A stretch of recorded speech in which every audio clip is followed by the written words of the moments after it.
Ces rues sont celles de la commune de Brou, qui se situe dans le Perche, dans le sud du département d'Eure-et-Loir.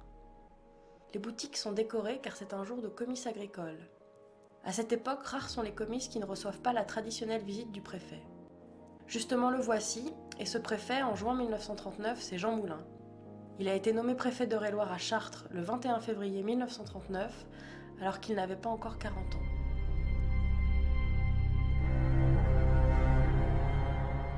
Hitler rêve d'une grande Allemagne et veut conquérir l'Europe. Et il le fera, par la violence. En septembre 1939, il envahit la Pologne. En réaction, la France et la Grande-Bretagne entrent en guerre. Mais rien n'arrête l'armée allemande qui attaque ensuite le territoire français.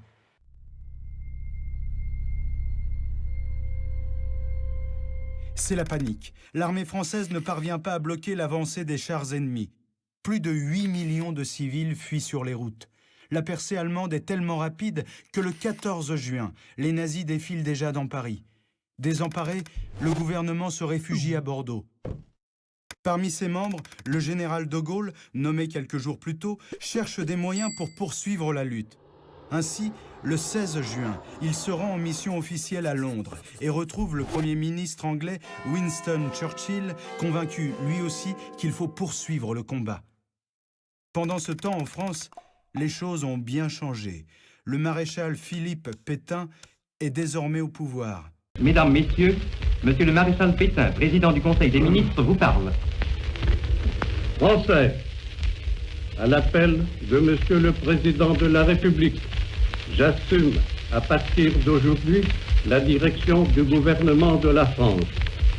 Je fais à la France le don de ma personne pour atténuer son malheur. En ces heures douloureuses, je pense aux malheureux réfugiés qui, dans un dénuement extrême, sillonnent nos routes. Je leur exprime ma compassion et ma sollicitude. C'est le cœur serré que je vous dis aujourd'hui qu'il faut cesser le combat. Je me suis adressé cette nuit à l'adversaire pour lui demander s'il est prêt à rechercher avec moi, entre soldats, après la lutte et dans l'honneur, les moyens de mettre un terme aux hostilités. De Gaulle refuse ce choix et sans attendre repart pour Londres le 17 juin. Sur place, Churchill l'accueille et le soutient dans sa lutte.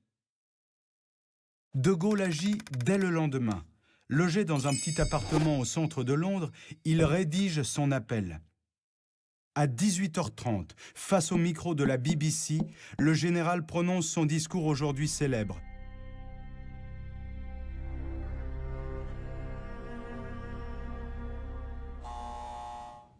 Le gouvernement français a demandé à l'ennemi à quelles conditions honorables il pourrait cesser le combat.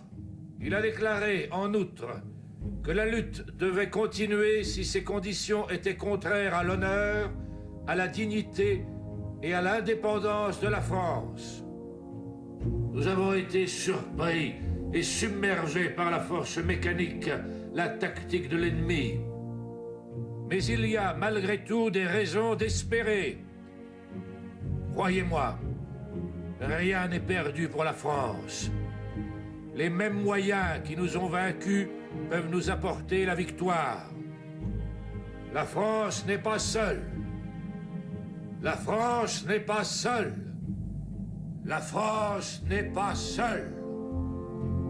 Elle peut faire bloc avec la Grande-Bretagne et disposer d'immenses réserves. La guerre n'est pas tranchée par la bataille de France. Toutes les fautes qui ont été commises n'empêcheront pas qu'un jour l'ennemi sera écrasé. Cela pourra se faire grâce à une force mécanique supérieure encore. Le destin du monde est là. Moi, général de Gaulle, actuellement à Londres, j'invite les officiers et les soldats français qui se trouvent actuellement en Grande-Bretagne à se mettre en rapport avec moi. Demain, comme aujourd'hui, je parlerai à la radio de Londres.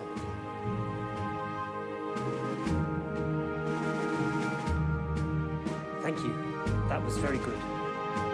Quoi qu'il arrive, la flamme de la résistance française ne doit pas s'éteindre et ne s'éteindra pas. Son premier appel à la résistance vient d'être lancé. En France, le message est peu entendu, mais il est retranscrit le lendemain dans la presse. Quelques milliers d'hommes y répondent et rejoignent Londres clandestinement durant l'été. La situation est critique. L'armistice a été signé le 22 juin et la France est divisée en différentes zones. En partie occupée par les forces allemandes, elle est pillée de ses ressources. Le maréchal Pétain, qui a installé son gouvernement à Vichy, décide de collaborer avec les nazis.